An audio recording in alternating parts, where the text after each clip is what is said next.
Harga FOB komoditi andalan Provinsi Sumatera Selatan, karet pada 6 Agustus 2015 sebesar Rp18.294 per kilogram. Harga komoditi andalan Sumsel ini mengalami penurunan Rp1.233 jika dibandingkan harga FOB karet 22 Juli 2015, yaitu Rp19.527 per kilogram.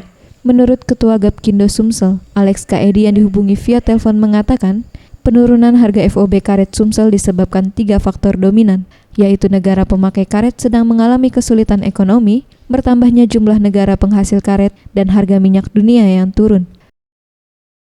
Sementara pada penutupan perdagangan sesi siang di Bursa Tocom 3 Agustus 2015, harga karet berjangka Tocom untuk pengiriman Desember 2015 juga mengalami penurunan sebesar Rp659,68 ke tingkat harga Rp21.476 jika dibandingkan dengan penutupan harga karet satu pekan lalu 31 Juli 2015 yang mencapai Rp22.136.